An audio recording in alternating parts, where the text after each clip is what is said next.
The BumbleKast is for entertainment purposes only. The host's comments and opinions, and those of their guests, are wholly their own and do not represent that of any other entity. Content is provided as is, with no guarantees of accuracy or timeliness.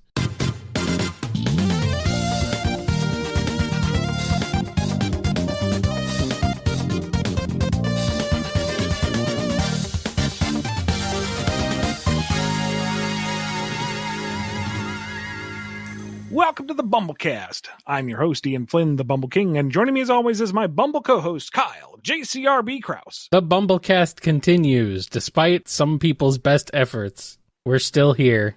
What is dead can never die. You'll never be rid of us. You think this show is dead? Ha! It is, but it shambles along regardless. Well, we can't stop, Kyle, because we have all these questions that come from our patrons over at patreon.com/BumbleKast, Ko-fi.com/BumbleKast, and our YouTube members. Yeah, it's true. We still get questions even. So, take that. Somebody who said we would stop getting questions. That was all natural, man. Just segued so easily. Somebody who said we wouldn't get any more questions. We still get questions. Sure, it's not as many, but we still get questions. So there. Ha! Alolan Fligment is going to start us off. I think I almost said Alolan Fligment. You did say Fligment. I think I might have said Fligment. I'm not 100% sure, but we're keeping all this in, so... I wanted to ask for some writing advice. I have a set of characters I've been using for a while now, but I sometimes worry about them lacking distinct personalities. There's not much to bounce off of when they just feel like mouthpieces to progress the story. I've tried giving them a list of personality traits that I'm overall happy with, but it's hard for me to follow through and act like them instead of just an extension of myself. Do you have any advice on this? Number one, I do hope the next time you put in a question, you go by Alolan Fligment. That would just tickle me. Just do that. Number two, I would say try some writing exercises for yourself. These don't actually have to be anything you plan to publish or put into your final product, but do this just for yourself to exercise with these characters and put them in a position where you know you would do it one way, but they would do something different. Like you have their personality traits. So set them in a situation where they would act counter to how you would naturally react and figure out how that works. Or take two of them and put them in a situation where they are at odds. Doesn't even have to be like a big thing. It can be like they're ordering a pizza, or it could be deciding whether or not to push the button and end the world. Whatever. Point is, your characters are diametrically opposed. And see how that hashes out. And you may not get it to work the first time. Like you may be sitting there looking at the page going, I don't know what they would say or do. You may work out a scene and it's like pulling teeth. It's terrible. You hate it. It doesn't feel natural. But that's fine because you're learning from it. And you look on this work, this horrible mess you've made, and go, okay, why is this bad? Why is this not working or achieving what I want? And that will help you gain a new perspective to these characters. Writing is not an exact science. It's very much interpretive. So, don't be afraid to make a mess because the only person who's going to see it is you. Well, that makes sense. Give it a try. See what happens. Andrew D. asks... Next up on our anti-Mega Man journey is Mega Man 5. In the original, Proto Man is impersonated by one of Wily's 4 Dark Men as revenge for Proto Man's betrayal in Mega Man 4. The fake Proto Man attacks the city and kidnaps Dr. Light, and Dr. Cossack helps upgrade Mega Man's Mega Buster and gives him Beat. In the end, Proto Man saves Mega Man and unmasks his imposter. The two team up, and the Wily Castle collapses with Mega Man saving Wily and Light. What happens in the anti-version? So, gosh, what did we have anti-Proto Man doing? Was he just a neutral party again, but more favorable to Wily this time around? I think so. I think he was so more heroic-ish. I don't know. I guess in this scenario, we just take a page out of Ruby Spears and, he kidnaps Dr. Light for Dr. Wily's sake, because why not? He's bored. And... Dr. Cossack, who is evil anti-Dr. Cossack in this scenario, sees the opportunity and just claims Light Labs. Light's gone. You're my robots now. Okay, and Mega Man's like, no, screw you. but I need your resources. Okay, sure, Dr. Cossack, I'm totally working for you. I have to get Light back. And so the events unfold as natural. Darkman is not really necessary to the plot here. No. I guess Wily's just throwing bodies at the wall. We've got to stop Mega Man. Oh, God, here he comes. And that way we don't have to dance around the fact that none of the Darkmen look remotely like Proto Man. I was kind of dreading that adaptation aspect, to be honest. Don't worry about it. Let's see. Get in there, beat Proto Man. Proto Man's like, this isn't fun anymore, and leaves. And Mega Man rescues Light. And he also rescues Wily because that will piss Cossack off. Not only did he bring Dr. Light back, but the one guy Cossack hates even more in the world. Ha ha. Got him. Thanks to the bird, it's mine now. Got him. Good old anti-beat. I don't know what I don't know what would be the difference. It has zero rhythm. It cannot actually fly because one wing goes opposite the other. There you go.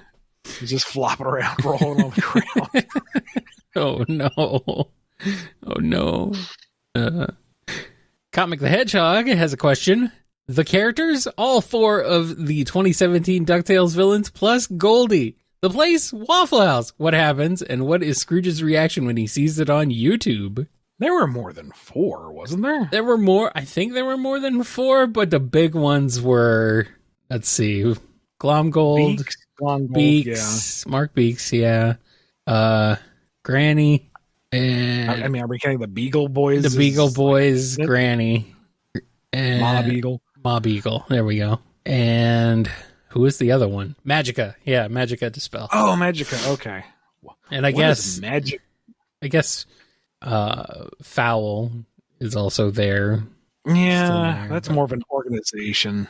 Yeah. The Beagle Boys can act as a unit easier than Fowl can. Yeah. My initial reaction is, why is Magica in a Waffle House? But I guess if she's going to go somewhere that's just brimming with dark energies for her to conjure, that would be a place to go. So much violence and hate and spite and whatever is on that grill top is alive with a wheel of its own. You got to think about like Magica was like had no powers or lost her powers at that point during the show. I think yeah.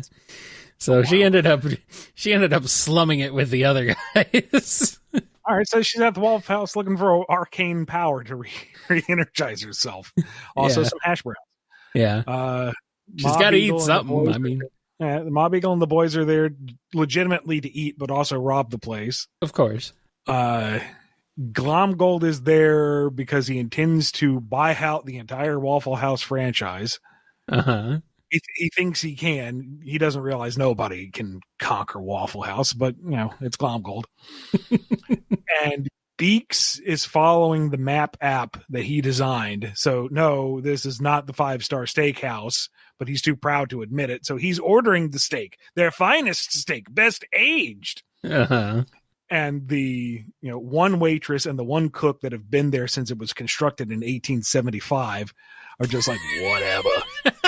1875. Well, nothing changes in Waffle House. Not the flooring, not the lights, not the menu. It's Waffle House. I suppose. And that's why Goldie's there, because she has friends. People she's met in her long-lived journey. Okay. So when the Beagle Boys and Magica and Glomgold and Beaks all start trouble in their own special way, Goldie's about to put them in their place. This is one of her usual legitimate haunts. She isn't going to have them ruin a good time. Yeah. But then that one waitress who was there when Goldie was like 5 is like, "No, honey, I got this." And just absolutely cleans house. And the chef who is bored now because he doesn't have any food to make because everybody's getting beat up, figures he might as well join in too. Yeah. And the nephews are freaking loving it. I don't know who's filming it. Maybe it's Harvey Beaks's automatic phone app just capturing it and uploading it. It's a live stream. Uh-huh. Oh God. Beeks is live streaming his cross-country journey to show off his apps. Mm-hmm. And it's blowing up in his face. And the nephews are loving it. And Scrooge is a little befuddled because I thought you watched the programs on the TV. Excuse me, the television. How are you watching television on the computer screen? Wow, he's still behind, huh? It's YouTube.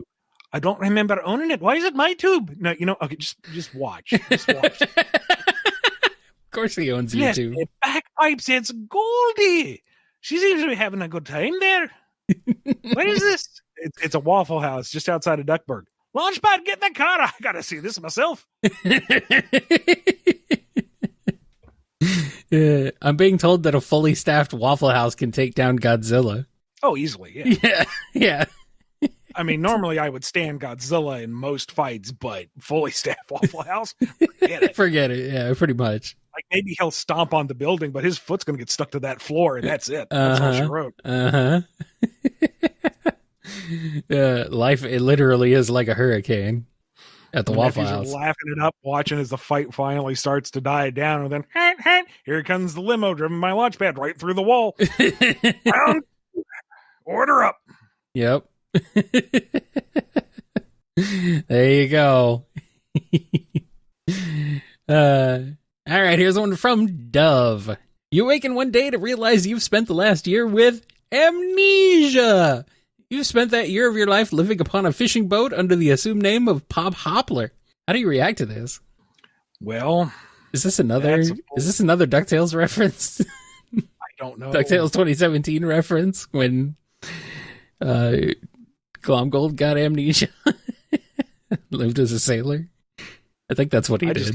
I took this as random silly, but let me see. Pop Hoppler doesn't bring up anything. No, I think Dove's just making it up. Yeah, Dove's just making it up. Okay, that's what I thought. So yeah.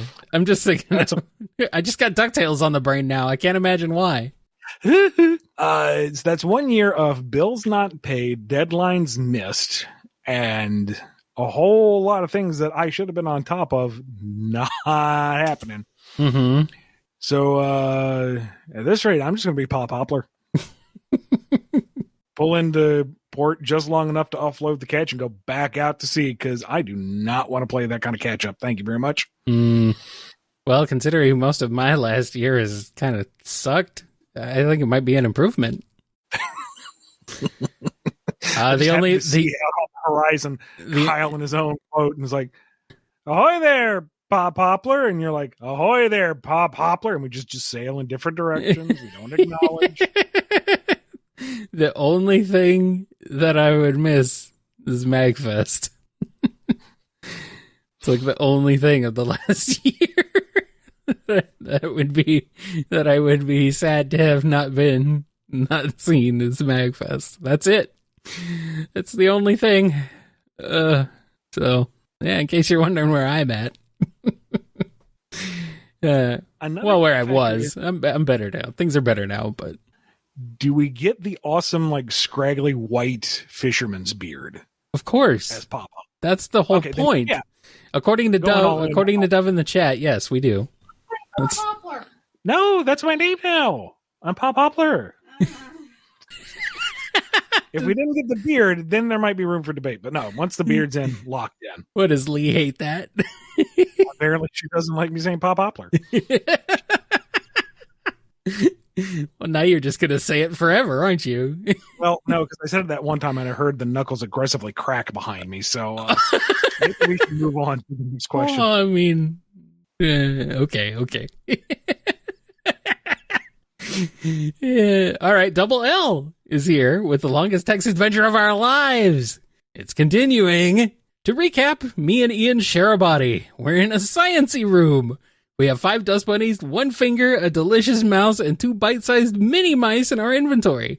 Our previous actions were Ian decided to reattach the finger, and I reassured Deli that we weren't going to eat his kids and that opened the drain so he could go down the drain. Ian, you decide to try and reattach your finger by reopening the wound and letting your newly found healing abilities do their thing. A quick bite later, a bit of blood splatter, and your hand is whole again. Though the reinstalled finger bit is numb, you no longer have a finger bit in your inventory. Kyle, you promised not to eat Deli's kids. The small amounts is tasty, delicious, unprotected, child-shaped snacks. Snacks. Before Deli gets too suspicious, you take your newly reattached finger and gently poke the claw through the drain cover, turning it into a traversable hole. Deli scurries down to your hand and places the 2 emergency rations on your palm. Be back soon, kids, they say, before nodding to you and disappearing down the drain. After a few moments alone, you start to hear a low whistle from somewhere in the room. Oh no, Proto Man's here. Well, we're not a robot master, so we should be fine. I don't know if it's like an actual whistle or if it's just like a something else. Is it like a person whistling, or is it a whistle of like some sort of fast air movement coming out of a pipe or something? Right. Or like are they drilling a hole through the reinforced door to pump in a deadly neurotoxin? Oh, yeah, that's true. It's a good point. There could be any number of things, but we're not going to fit down that drain. No, and we got to look after the kiddos. So, but we don't want to go too far from the bathroom, because if Deli comes back, he's going to worry and he's going to think we're like popping them like popcorn. So, but we can't leave the kids next to the sink. That's a problem. I think the safest place for the kids might be in our mouth. No.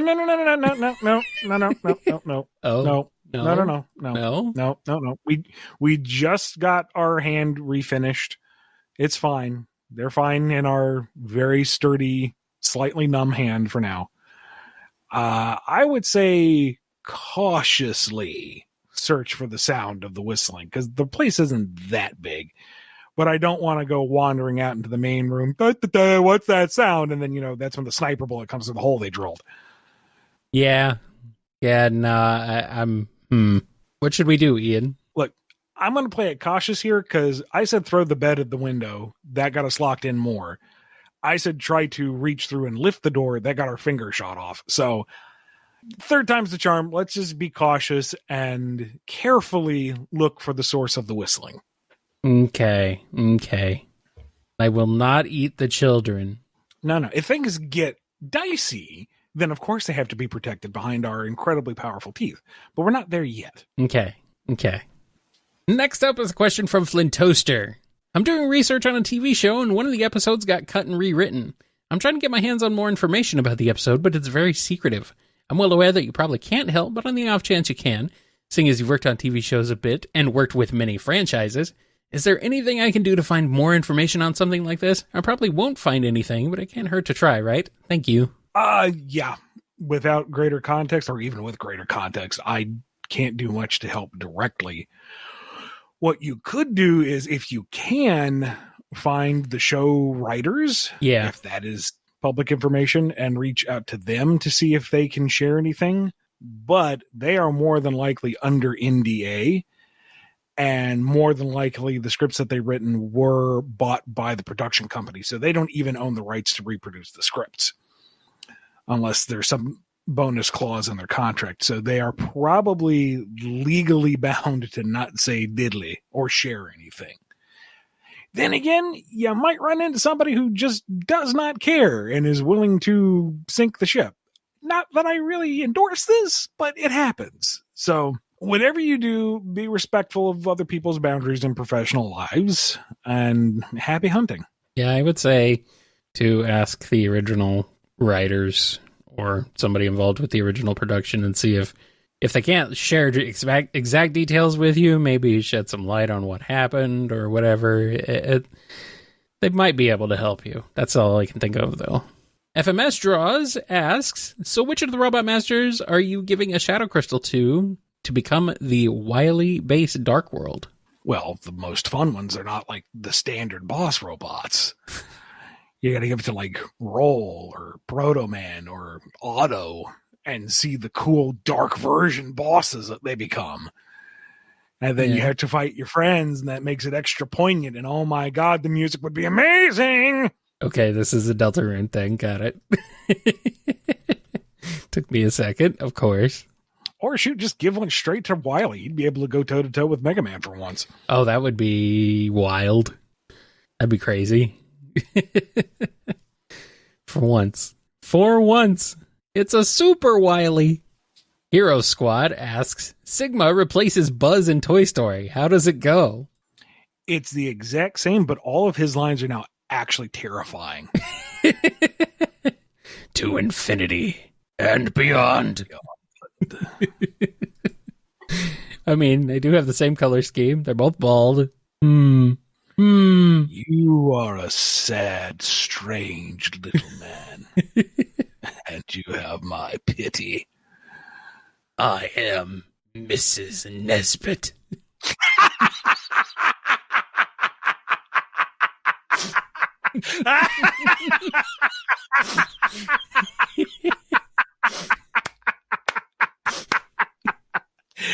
Ding, ding, ding. We have a winner.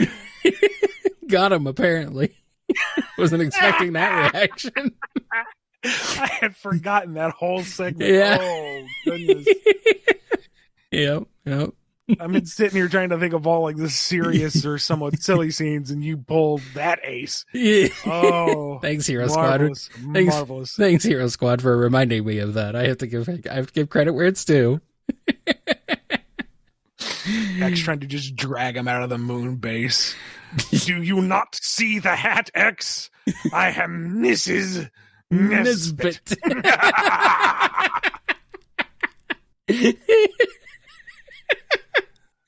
I'm sorry, I don't know what came over me. It's just years of hunter training.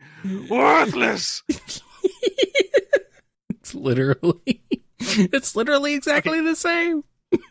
It's exactly the same. It's just somehow more sinister and also funnier. Yeah.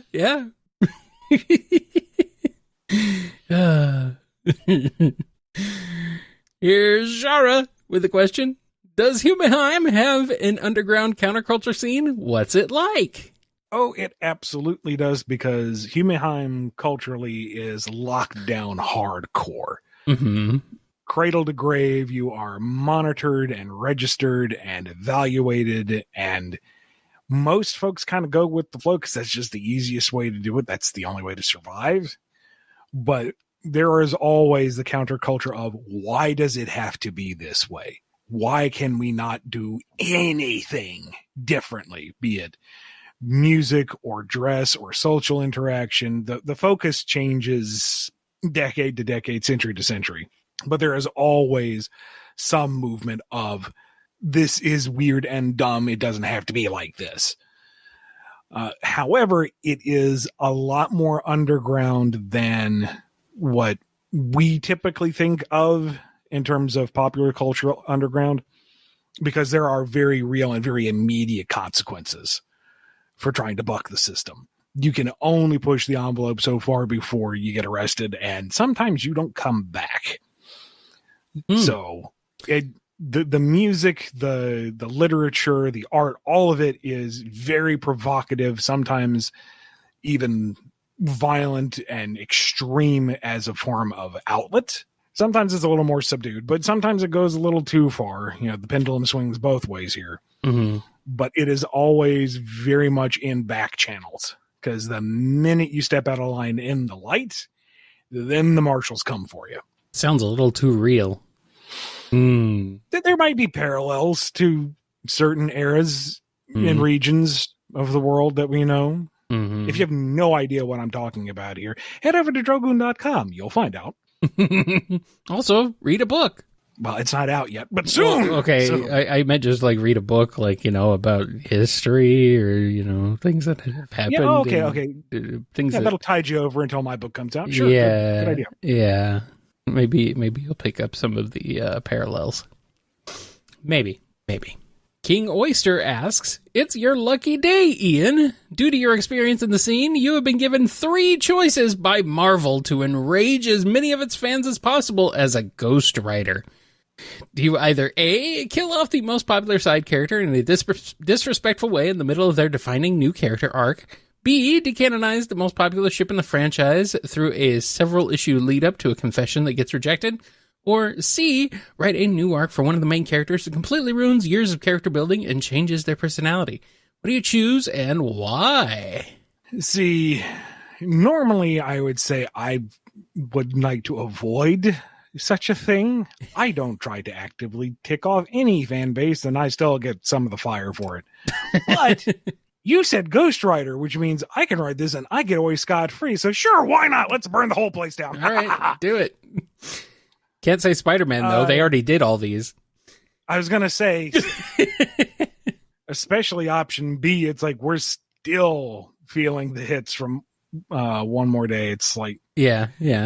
And see, in all honesty, this is a fun question. I'm trying not to ruin the mood, but it's why I don't like this mentality of rage baiting an audience into subscriptions, because it becomes the only thing that's talked about, regardless of what the storyline is. The storyline could be going in a completely different direction with different characters. It might actually be good, but the discussion always comes back to what was taken away or what was different. And it's frustrating and tiring, but that's too much real world. We're talking about silly scenario.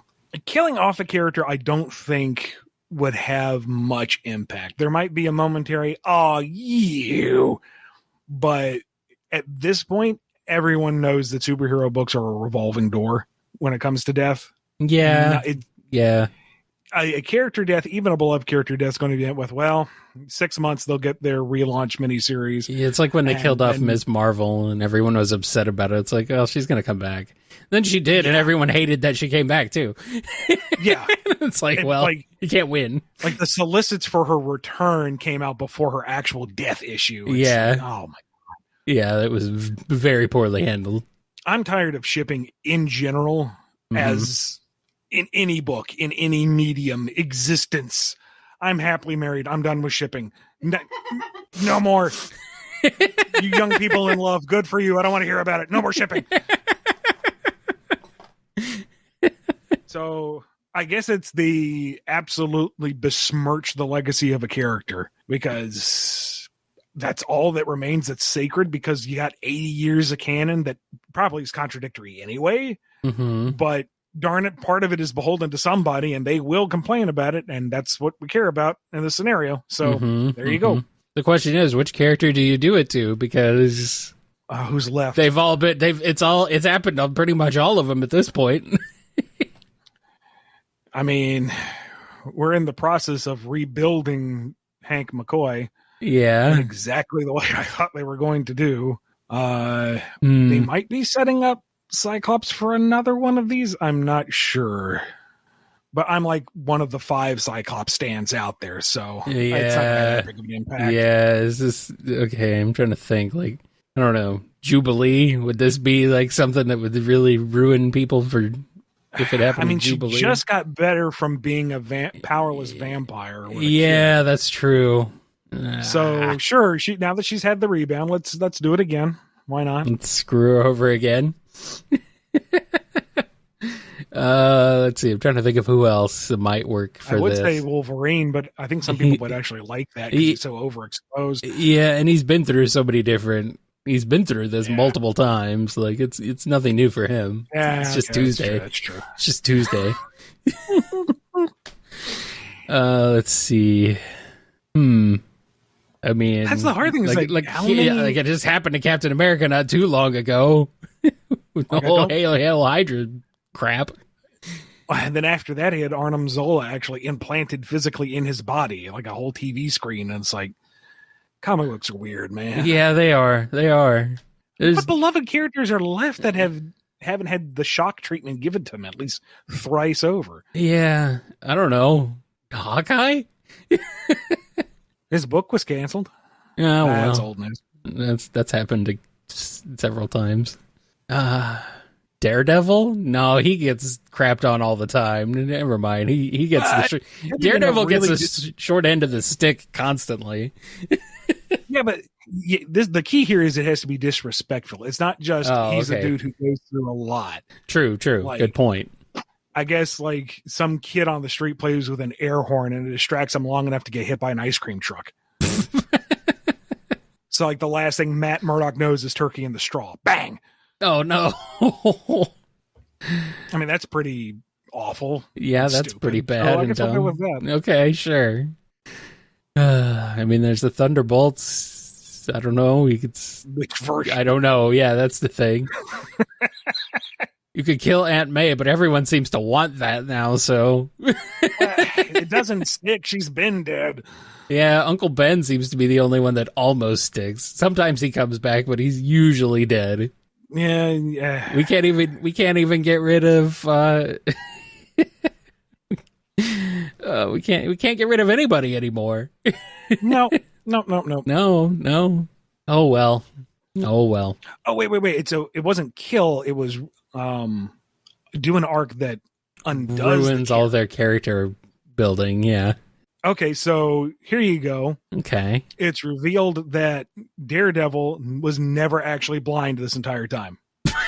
Yeah, people would hate that. Oh God. Like it was just that would suck so bad. Like the chemicals that hit him in the eyes like mentally scarred him, and he could still see perfectly fine. It's just he didn't realize he could see. I mean, and that extrasensory perception that he has, that's actually just him interpreting his regular sight, until the shocking reveal is that it is actually a power because he's inhuman. Not even a mutant, he's an inhuman. Dirty inhuman. No. Maybe he just changed his name to like. Maybe he just never opened his eyes. Murtaco. He never opened his eyes in like 80 years or however long it's been. 50 years. Why does he sleep in this sensory deprivation tank? Because he's a freak. That's why. Why did he do that? Why did he put this on for so long? So he could do disability fraud. That's it. He's disability frauding everything, defrauding everyone. This is awful. Stupid. There we go. I think that's our answer. This is it. This is the dumbest thing we've ever done. We've done some pretty dumb things, but that's pretty dumb. Turns out Daredevil is a scam. I mean, that's something that Kingpin would frame it as, but this man has been scamming you this whole time. I don't know. I think if that was a reveal, Kingpin would just be like, that's a good game. You know what? Maybe I had you wrong. You want to join me? And Murdoch's like, finally, the respect I deserve. Yes, I'm joining your criminal empire.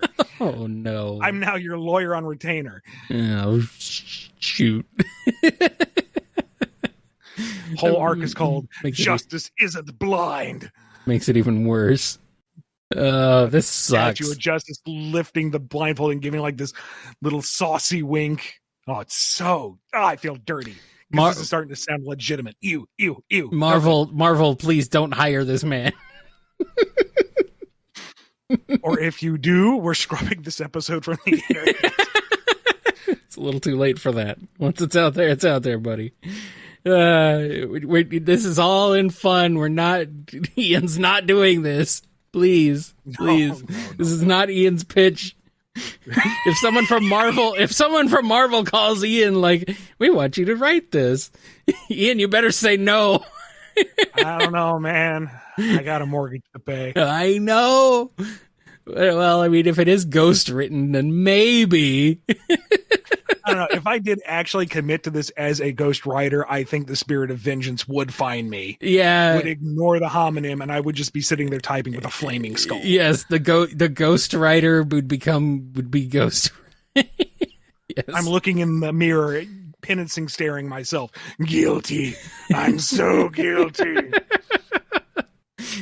But hey, I can fund Drogoon now, so burn, baby, burn. Have Matt Murdock kick a puppy. Oh, no. The spirit of vengeance sends you 1,000 rabbits as your comeuppance. They all have flaming skulls, too, and they're screaming. Well, that's normal. All right, let's move on. Here's one from LukeyOX30. Hi, Ian. I've been trying to create my own stories, but not having much success in properly fleshing out the world in a way that would properly serve that story, yet also leave enough room to expand upon it, hopefully with later iterations. It ultimately brings me to my question to you. What's your approach to world building? Admittedly, I'm only intimately aware of your work on IDW Sonic, and seeing how it's a work on a pre-established world, it's not what I call a very useful reference material. I'd imagine your comic Dragoon is something more I should look at, since it's your original creation. Yes, but to your question, it's very easy to get lost in the world building, which is great fun, but what is it serving your story? And that's the first thing. What is your story? Who are your characters? What is their journey? What is the lesson learned or not learned? What is the story? The world building is the backdrop. It's the stage. It can inform the story. It can have effects on it and why your characters do what they do. But don't get hung up on the bigger picture and the multiple directions you can go with it. Focus on the story at hand right now. Tell that first. Get that locked in. And then you can always build on top of that. There may be something that comes up in your story that you thought innocuous, and your readers latch onto it because it looks cool or sounds cool, and you're like, I wasn't planning on that meaning anything, but now it does. So let's figure that out. There's always room to expand and interpolate. That being said, the setting that your characters are in, the opposition that they face, whatever it is, whether it's huge or personal, ask yourself, why is it like that? If they can't get from point A to point B because the local authorities won't let them, why? Who is giving them those orders? Where do those orders stem from? Are they legitimate? Are they uninformed? Are they anti-ethical? Why is the opposition there? And how did it come to be? If they have to traverse terrain that is not like it is on the map, why? What changed between the map's creation to present day? Was it just natural causes? Was there some exterior force that changed the landscape? Is that tied into the immediate story, or is it part of the grander vision you have for the long term? Whatever your characters are experiencing, whatever they're eating, whatever they're wearing, wherever they're going, ask yourself, where did it come from, or why is it like that? And you'll very quickly be overwhelmed with all those questions. And then you have to focus back down on telling the story, because that's what's important. Mm-hmm. Do as I say, not as I do in this case. Yeah, I can tell you have a hard time focusing. Yeah. Yeah. All right. Moolah Man has one question before we take a break, and it's this one. Regarding my question from last month, I take it Kyle murdered his inner child?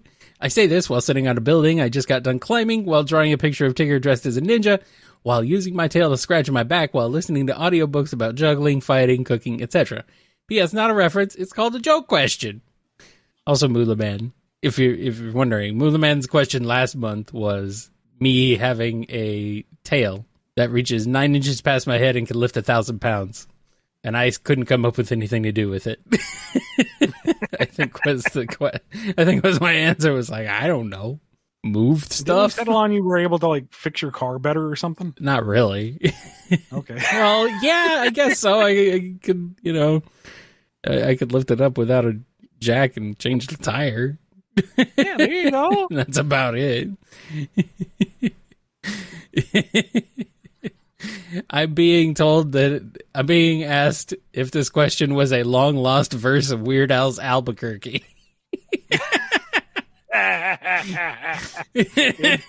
It would fit, yeah.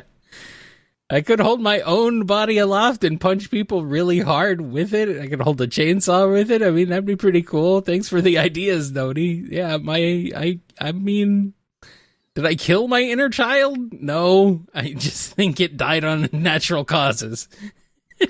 No, it just quietly crawled out of Kyle's mouth one night, having a tail that's 9 inches taller than its head, and went off to have fantastic adventures drawing Tigger as a ninja and sitting on top of a building. Oh my God! Oh no! Your inner child is Moolah Man. Oh no!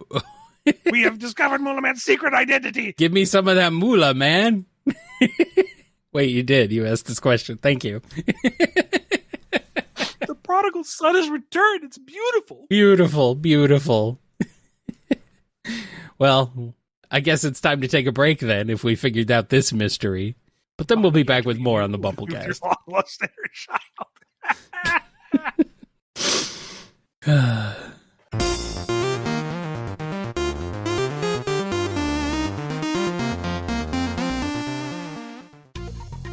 220-somethings in a sleepy town help a young runaway and rediscover the magic in their lives and in the world itself. Created by the duo of Brown and Schott, Beneath the Grove is a modern fantasy adventure where we discover that when society lets us down, friends lift us up.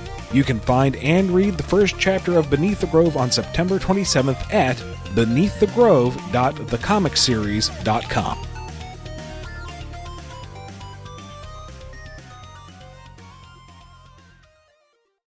We're the bee and the berry. I'm the bee. Straubs. No, I'm the bee. Oh, my bad. We can cut that, right? No, we can get that. Okay. We're the bee and the berry. I'm the bee. And I'm Strawberry. And The Bee and the Berry is an irregularly scheduled podcast where we talk all things Sonic, writing fan fiction, and fan creation. We snoop around at fan events, review the latest and hottest Sonic content, and host interviews with our fellow Sonic fan creators. You know, just girly things. And hey, if you want, you can totally send us any discussion topics or questions you'd like us to talk about, and we might answer them. Or we might not. But hey, you never know. You can find us on Twitter, Blue Sky, Tumblr, and YouTube at The Bee the Berry. Okay, we're running out of time here. Gotta grow fast. Ciao!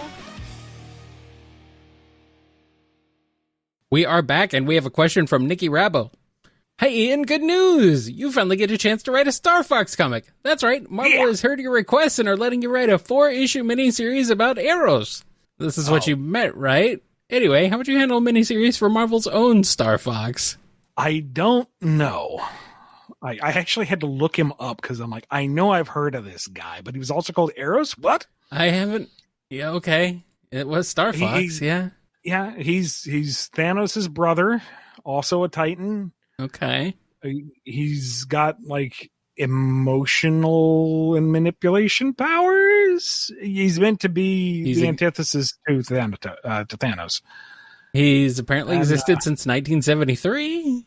Yeah. He was also created by Jim Starlin, same as Thanos, which makes sense. He's been used in stuff even recently. I don't know him. Like, I don't know the character that well. He's apparently in the movie Eternals, huh? I think he was like the post-credits thing. Okay. Oh, okay. He's like, hey, we're teasing this guy. And it's like, who? Yeah. Okay. So we're starting to get toward the bottom of the barrel, I think. No hate to Star Fox, but it's like, yeah, we might be starting to get it. We might be getting away from some of the more popular and well-known characters now. And like the emotional manipulation ability, I don't know if he does that like through presence or will or psychics or hand beams or whatever. Mm-hmm. But you could do something neat with that in a kind of low-key noir mystery setting. Like he's trying to figure out who done it, and most people are not going to open up to him because he's some stranger with funny clothes and weird hair. But he's able to coax out confessions or information by playing with those emotional beats. Loki, you say? Well, I mean, we need a popular character because nobody knows who this guy is. Maybe that's the big twist. The whodunit doesn't make any sense until, surprise, it's Loki. It's all been chaos all along. That's not how you write a mystery story, but no. I mean, we're already tearing down the Marvel U, starting with Daredevil. Might as well go for broke here. Yeah, pretty much. The thing is, with that pitch, I don't know if that's in character for Star Fox. I don't know if that's something he would do as a Titan. I don't know if he's a manipulator or if he's just a lover of life. And I don't know if he's like low key or if he's like big in your face. I don't know who he is or how he interacts. So I don't know what setting he would really work in. You'd have to research that. Yeah, you're not going to do that for have... just a question, but it's a lot to dig through and hunt up. So short answer is I don't know off the top of my head. Long answer is I could maybe think of something with enough time and research, but Marvel's got to give me that house payment money to do that. They got to let you ruin Daredevil first. Yeah. Then we can talk about this. Well, that's the old switcheroo, isn't it? I absolutely destroy Daredevil, and then they give me Star Fox, and everyone's like, "Oh, look at this! The albatross around his neck. The punishment of having to do something with Star Fox." And then I make it like something Pulitzer Prize winning, and they're like, "Wait, so he did all that Daredevil stuff on purpose? It wasn't just because he was inept." It's like, no, it's both. All right. Let's move on to this one here from Professor Scruffy Matt. RRR. Let's talk about Star Wars: The Clone Wars. I wasn't a huge fan of it at first. I thought it was just fine, but nothing particularly special. But over time, I found myself actually getting rather invested in it. I'm curious if you two had similar experiences, and if so, at what point do you think the show got its hooks into you? I still haven't seen it. I watched the original Genndy Tartakovsky shorts. Yep. And was huge into them. When they went to the CG cartoon, it's like, man, that style does not adapt well to 3D in most cases. Ooh. And I got through some of season 1, I think. I remember being impressed that they actually made the battle droids somewhat sinister. Like, slightly intimidating in their just off-kilter roboticism. It, like, they blow out the cockpit and blow some folks out into space and, like, got another one. And it's, like, gross, but also, yeah, they're battle droids. That makes sense. Yeah. They battle. They're droids. They actually are effective. Okay. And there were some legit funny Jar Jar moments from what I remember. I do remember that it didn't seem like they had the kid gloves on. Like it was bloodless death, but there were battles and there were consequences. Yeah. Very early on. And I respect that for a show about war. That would make sense.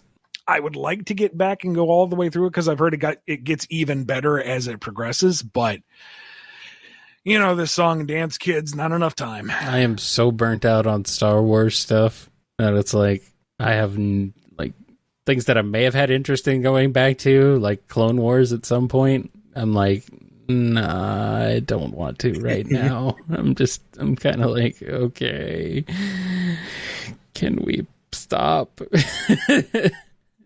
See, I was pretty much in that boat too, and then they did the theatrical trailer for the Mandalorian movie. Mm-hmm.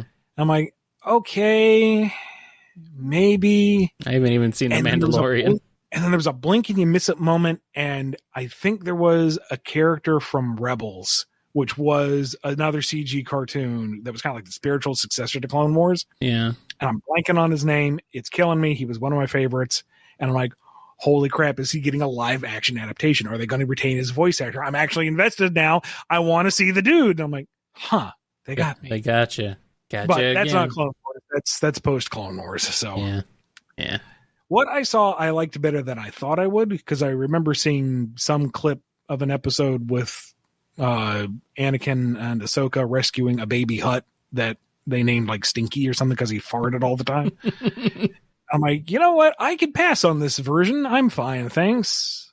And then, I queue up season 1 because folks were like, no, it's good. And it's like, oh, the battle droids are actually murking people and being creepy. Okay, maybe I do need to give this a shot. But maybe.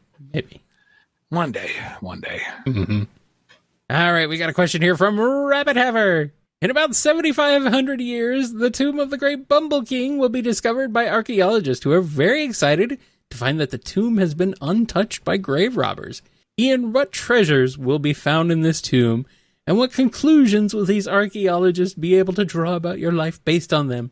Is Kyle also found in there as some sort of retainer sacrifice, not unlike the pharaohs of the first dynasty whose servants were entombed with them? Well, yes. The reason The reason why grave robbers haven't touched the place is there's nothing of value in there. It's like opening the tomb of Mr. Burns. Just you at my feet going, Yeah. Yes. Yep. Exactly. No, they come up to the Bumble pyramid. What's a pyramid term that begins with a K sound? I don't know. Bumble crypt? Yeah, Bumble... there you go. The Bumble crypt. Okay, whatever. Let's go with the Bumble crypt. They pull the slab aside and they see me picking away at the computer going, no, believe me, book 2 of Drogoon's going to be out any minute now. Yeah, there you go. There you go. Oh, wait, no, it's a Saturday. Kyle, we got to record. Welcome to the BumbleKast. I'm your host, Pharaoh BumbleKing. And joining me as always is the undead spirit of Kyle. Say hello, Kyle. And you're like, kill me. You're already dead. Let me pass. No, we got to do a show. And they move the slab back into place and they erase it off the map. Pretty much. It's the curse of Flynn. Ianmotep. Kyle, we finally made it to 2,000 subscribers. Wow. Kill me. Later. Okay. All right, Ianmotep. There we go.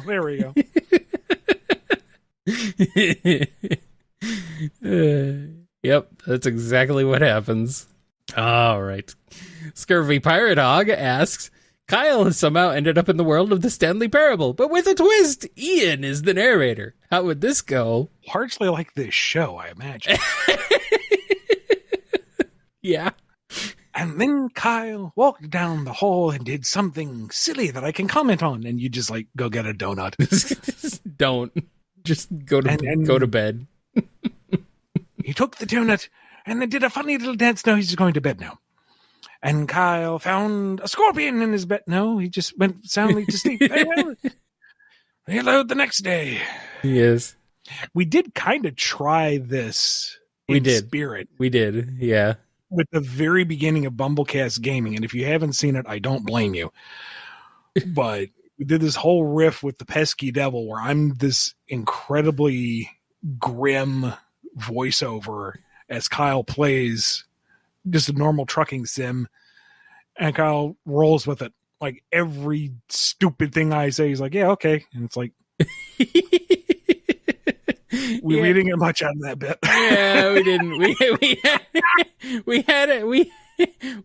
We had some ideas at the beginning, and we did some fun things. But yeah, it's very early on, and honestly, it was pretty funny. Like some people have made Pesky Devil references since then. Really? Which, yes, I have. Yeah, some people have gone back and watched that. So thank you. I remember a few times where like I'm trying to bait you into a response, and you're just like, yeah, that makes sense. And I am trying so hard not to bust out laughing because yeah, a non-answer is the funniest thing you can do. Yeah, I know. That's why I did it. You pesky devil. Exactly. I'm surprised I managed to keep a straight face for most of it. I think I don't remember if I cracked because I was like, oh no. How's this gonna go? No, I think you managed to stay. I think I managed. Yeah. Huh. Yeah, it was surprising. Yeah, that was fun. Whatever. We didn't get much mileage out of it, but it was fun. Those were the days. Anyway, let's move on to this one from Soccer Cot. The Rocky movies, but Rocky Balboa is played by Falco Lombardi. How would that play out? It's all of his Star Fox 64 quotes. Hey, Einstein, I'm on your side. Gets in the ring, starts dodging punches, and go away, ain't you, buddy? Finally, he's like on the ropes. He's beaten all to hell and back, and then all of a sudden, Fox just jumps in the ring and knocks out the other guy. I've been saved by Fox. How swell. Exactly. That's it. That's what would happen. Oi. Man, I kind of hated Falco in Star Fox 64. It's like, you're supposed to. Shut up. Go away. Everyone like craps on Slippy, and I'm like, nah. Falco's obnoxious. Screw that guy. I think he's better now, but at the time I was like, come on, shut up. I think there were a few times I even just let him die so I didn't have to listen to him. Just because he was so annoying, so obnoxious. It's like I'd rather listen to Slippy than you. Oh well. Spoiler 1001 asks, how would you defeat an army of rabbids using only Furbies? There would be no limit to the Furbies available to you. Well, first I send out waves, literal waves of Furbies, marching, rolling over each other like the tide. You just hear this chorus of "Pooh-bah" as they come up 2 stories tall, crashing down on rabbids, washing them away. But, the rabbids are relentless. They hack, slash, chew, whatever, make their way through Furby, start wearing their pelts as like little coats. And that's just the stalling tactic because I am creating Legion, a giant flying mini moon made of nothing but Furbies. And as my dark work eclipses the sun, the last thing they hear is That's it? All right. Also, I'm dressed in this incredibly stereotypical shamanistic robe. Yeah. So I look like some kind of giant, horrible Furby. Okay. That works. That makes sense, I guess. I don't know. I'm twirling this staff that's got a Furby on it, and my incantations sound incredibly sincere, but they're all Furby babble. Ooh la la la la la la la. Whoop-ah! Whoop-ah! Furby's raining down from my Legion moon. It's Rabbids versus Furbies. Whoever wins, we lose. Pretty much. Strawberry has a question. Hi, Ian and Kyle. Which song are you two singing to seal the Han Moon? Still haven't seen K-pop Demon Slayers yet. Neither have I. I know. Terrible person. But I would imagine it's appropriate enough to do tribute to the greatest song in the world. Tenacious D's tribute. Yeah, sure. Why not? I mean, it's not the greatest song in the world. Weird. It's just a tribute. Your name is Kyle. True. Yeah, it's a good point. I'm down. I can do that. And Tetsuya the Wise has a scary revelation that I did not realize. So Undertale is now 10 years old. What were your experiences with the game? Favorite moments, bosses, design choices? Just use this as an opportunity to remainice. 10 years. Are you Are you serious? Yeah. How'd that happen? 10 years. I mean, I know I've told the story before, but it seems relevant that, I met Toby Fox before he was Toby Fox. Yeah. He said, do you want to help beta test this game? I'm like, I'm sorry, my crap top wouldn't run, solitaire properly, but more power to you. It sounds like an interesting premise. And here we are, 10 years later. Turns out it was Undertale. It's been Undertale all along. I don't know. I missed the initial jumping on, the initial hype.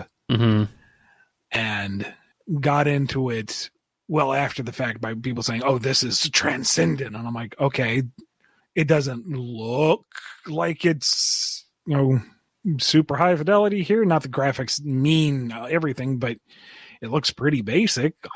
Fine. It's like cheap. Let's give it a shot. And it's how emotionally pure it is. How thoughtful each interaction is, the sheer staggering amount of variability in it, and how everything is accounted for, how you get invested in each of these characters, even the just regular mobs. And part of it is the very simple graphical style allows you to fill in so much with your own imagination. And if you have even an ounce of empathy, you're going to be sucked into this game and the characters and their interactions and the relationships. And like, talking about BumbleKast Gaming, we did the 50-50 Fickle Fate run where I flipped a coin to decide whether I would kill a boss character or not. And I legit was kind of dreading it because, yeah, there was an easy hook for a premise, but it's like, I don't want to hurt these individuals. They're not real. Mm-hmm. They're not even 8-bit, but like, I didn't want to do anything bad to them. I know it's just a game. And I know that the entire point is so that your violence has consequences, which is brilliant. And nevertheless, I don't want to do bad things to these characters because I've learned about them. I know who they are. They're entertaining. They are dear to me to some degree or another. Mm-hmm. And to have that level of effect with such a limited presentation is incredible. Also, the music is impeccable. That's what I was going to bring up. This really changed things for like the video game music community. It was like something that kind of everyone sort of gathered on as like something to enjoy. Like, yes, this game's music is just stellar and outstanding, and you really need to listen to it. And so, yeah, that definitely was one of the standouts for me, is like being in the video game music community. And I mean, sure, people were kind of jumping on the bandwagon because it was popular and it got lots of eyes and attention and clicks and views and all that stuff. But also, it's just legitimately good music, and just like legitimately, I think, made a lot of people fans of video game music who maybe weren't before necessarily, or who hadn't really paid attention to it. They're like, okay, this game actually has like some really good tunes. Like, video games can have good tunes. So I think it was kind of a big thing for that. It was definitely, sure, it was a big popular thing because, you know, it's what people were wanting to see, but it was also a big popular thing because it was really good. So I can get down with that. I mean, I did a whole show just of Megalovania remixes alone at the time. It's like, all right, here's like 40 something Megalovania remixes. Enjoy. And it was all just like, yeah, sometimes it got a little repetitive, but also there were other times where it's like, wow, this is a very different and unique take on this song.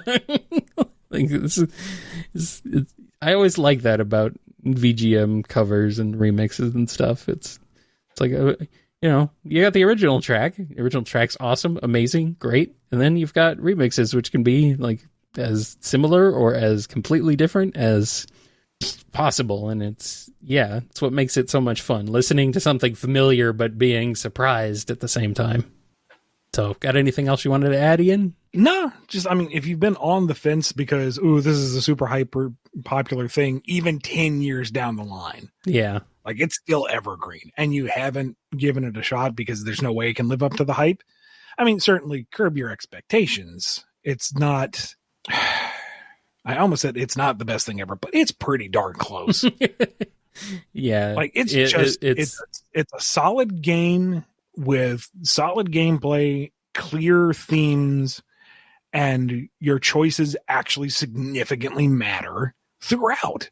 And the music is perfect. And it's also just extremely charming. Like, the characters and everything. The art style is wonderful. It's a delightful game. It's well worth it. It's very, very good. Yep. And I think Undertale was a big inspiration for like Silva Gunner. So if you enjoy Silva Gunner stuff on YouTube, like the really silly VGM covers, or, you know, doing weird things with video game music like Silva Gunner, the Silva Gunner community does, then yeah, you can thank Undertale, I think, for quite a bit of that. All right. Moving on to this question from the Cyberspace Coco. Both of you guys are isekai'd into the world of Mega Man. Ian becomes a wily robot master and Kyle becomes a light robot master. You both retain your Mega Man lore knowledge and have to work together to try and find a way to prevent all the horrible things that happened during the Maverick Wars, the Elf Wars, and beyond. The laws of robotics prevent you from just taking out Wily, and you have to work together from opposing sides while dealing with Rock and the other robots. How do you guys do? I figure we're the cause of all the horrible things that happen. like we try, but we're actually the reason why it all goes down. See, I had a plan, and you say that, and I immediately see where it goes wrong. Yeah. Like, I was going to say, okay, here, I'm going to beam this idea to you, Mega Kyle man. and you suggested to Dr. Light this perfectly immersive VR world. Uh-huh. Now, Wiley's going to get jealous of it and want to steal it and weaponize it. So I'm going to come and steal it. You just unlock the door for me. Okay. And I'm going to finagle with it so that when Wiley tests it out, he gets transported to a dream world where he won and he just lives in blissful VR limbo for the rest of his days. I'll take care of him loyally and just he won't cause any trouble. If he thinks he's won and he's vegged out on the couch, we just saved the world. Except that's how he gets converted into the Wiley virus and becomes the Maverick virus and starts the whole darn thing. Yep, see, I told you. You tried, but, like I said, we're the cause. We're why everything goes to crap. The cataclysm occurs, and Dr. Light looks at you, Kyle, man, why? And you're like, I don't know, I just opened the door. Pretty much. It's pretty much what Flynn, happens. Man. And I'm like, I didn't know. It's just how it goes. Like, yeah, we know everything, but we can't prevent it, Mega Man beams in, blows me up. I get isekai'd into another universe. I'm like, okay, I have to amend my ways. I wanted to do something good. Instead, I made bad. Uh-huh. So I'm going to do this revolutionary Daredevil story that's going to fix the entire Marvel line. No. Damn it, Ian Flynn. We've been Flynned again. Oh, man. Twilord has a question. Any thoughts on how you would approach a Cult of the Lamb comic? I have not played. I've only seen some of it, but cursory knowledge is it's kind of a cutesy dark comedy horror series. It's one game, I believe. And you you recruit cute animals into your cult, and then you build up your cult compound basically with them, and they worship you, and then all that stuff. Yeah, and then you have to go out and recruit more people to increase the power of your cult so you can take down other cults. I forget.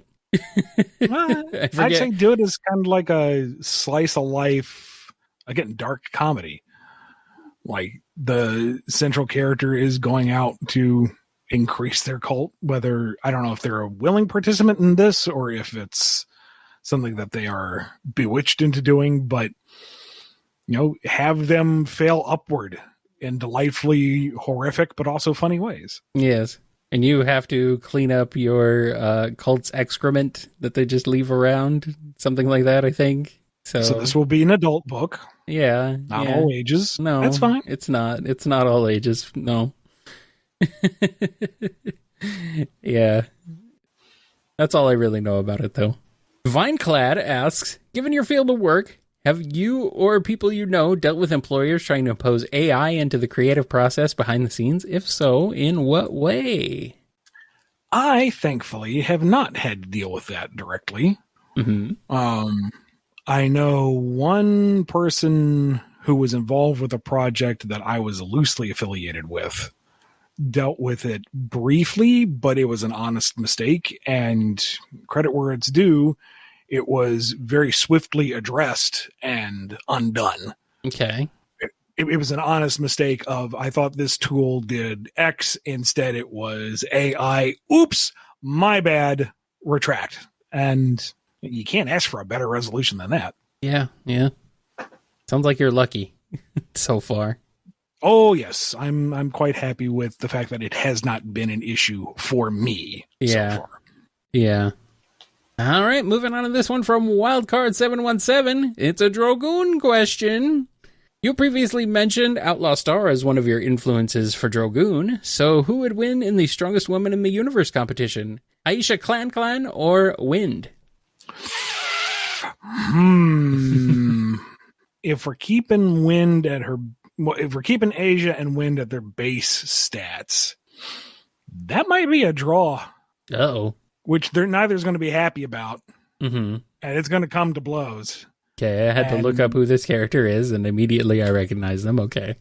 and like nothing is left standing after their brawl. Mm-hmm. But they totally bro it up. Sis it up? I don't want to be insensitive. Yeah, you can say bro it up. It's fine. Okay. And they go out for like all you can eat, and they put like 3 all you can eat places out of business. And good. Then they argue over who has the tab, and thus they level another city block as they fight it out. It'd be brutal. If we had the animation budget, though, it would look sick. Yeah, I believe that. Alrighty. We have one last question on this episode. It's from Windstar Osprey. This isn't so much a question for a specific franchise, but more something for you personally, Mr. Flynn. If something were to happen to you that left you unable to continue writing, but you still had unfinished works to complete, the nightmare of all creatives, who among the many incredible people you've met and worked with in your dramatic final moments would you ask to take up as your true successor? I wouldn't want to put that pressure on anybody. Mm-hmm. I think it is the height of egotism to say, once I'm gone, my children or this person will pick up the torch and carry it on for me. It's like, did they have a say in this? Yeah. Do they have aspirations, their own creative projects? It's, hey, how about they weigh in on this? So whatever doesn't get written, which is going to be a lot, may just be lost. I would trust Aaliyah to take it up if she felt so inclined, because I like the way she writes. I like the way that she plots things. She gets how I do things, and I would feel comfortable with her taking whatever it was I had percolating in the background and seeing it through. Mm-hmm. But I wouldn't want it like in the will, and when I'm dead, she has to do this. It's like, maybe she wants to tell her own stories. Maybe it's not something she would want to do. I don't know. It's her life. It's her choice. It's a discussion that we would have to have. But, and she knows the creatives that I know. I would trust her to make those choices as well on who would best fit a project or who would best see it through. So, and of all the people I've worked with, oh my God, there's dozens. Yeah. There's literally too many for me to name off the top of my head. And all of them would be excellent for different projects.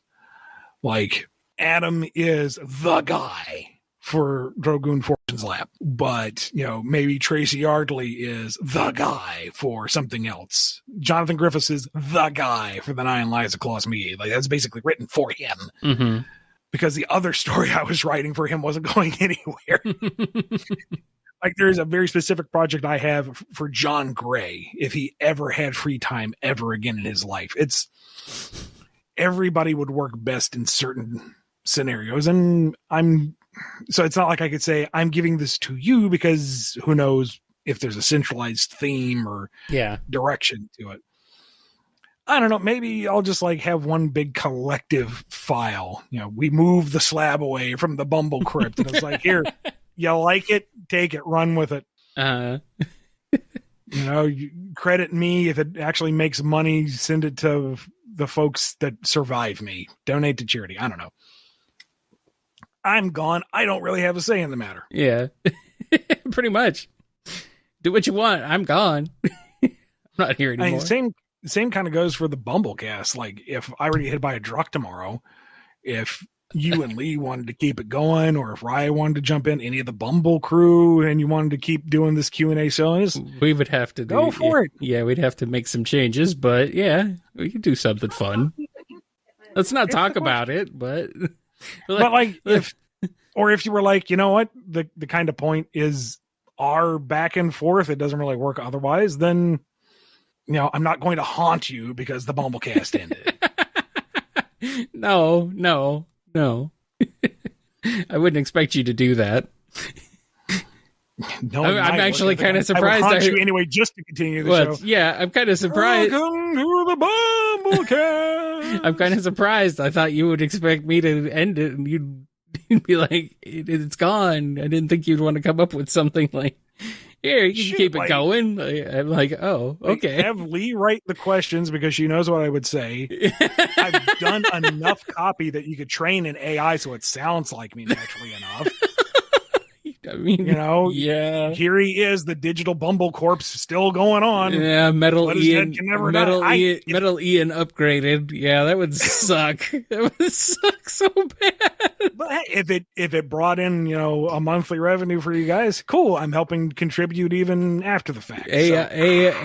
I don't care. I'm going to that point. AI Ian Flynn. AI Ian Flynn. I can't do it. I don't know. There are some spellings of Ian that go IAIN, so you can play with that. Mm-hmm. No. But yeah, we'll cross that bridge when we hopefully don't ever come to Let's it. hope not. We don't get to that point. I got stuff to do. Me too. We both do. Question. I just want to talk. I think for unnamed patrons' sake, we're going to cut it off there. Thank you to all our patrons over patreon.com/BumbleKast, coffee.com/BumbleKast, and our YouTube members for supporting the show and asking these very interesting questions. Yes. Be good to yourselves. Be good to each other. Look both ways before crossing the street, and we will see you next time on the BumbleKast. Don't walk on black ice. Oh, yeah, I did do that this year, didn't I? You did have some level of amnesia this year. We forgot about that part. Rattled the old Bumble cranium pretty hard. Oh, And this year sucked. I know it did. That's why I said good. I don't want to remember it anyway, aside from MagFest. It's the only thing I want to remember. Everything else, screw it. Grab the fishing line. Pop Hoppler life, here I come. Pretty much.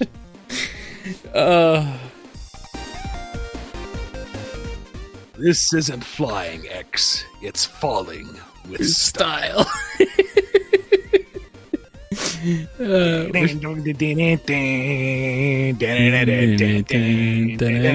got a friend in me. This song is from Mega Man 3. It's not from Mega Man X. Wait, Well. hold on. Mega Man 2. Is it 2 or 3? It's 2. It's 2. 3's intro is different. That's okay. Oh, Somebody man. looked at Godzilla and said, "You know what that needs? A Scrappy Doo." Well, it was the time frame. They always had to add one of those. Why? I don't know. It was just the requirement. I guess it was a law. I guess I couldn't completely copy the Scooby-Doo formula. Zoinks, Godzilla! We gotta solve this mystery, dude! Skronk! Just eats who's ever in the rubber mask. They would do that, though. Like, would you do it for a Godzilla snack? Skronk! Can't spell scrappy without crappy, I guess. Yeah, that makes sense, Dove.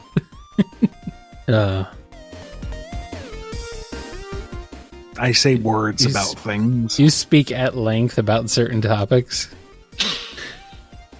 May not be of any consequence, but there are words said over a period of time. You've been listening to the BumbleKast, a co-production of BumbleKing Comics and the KNGI Network. Original theme music composed by Ken Coda Snyder. Remixed intro by T-Lopes. Find out more information, along with podcast feeder links, MP3 downloads, and more at bumbleking.com and kngi.org.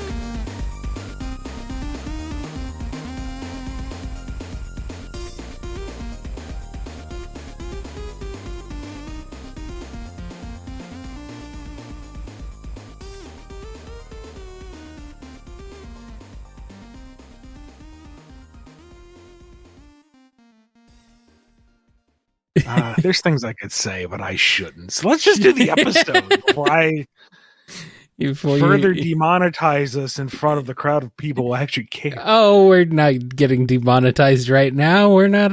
This isn't going in the episode, unless it is. I don't know. We'll see. We'll see how the edit goes. God.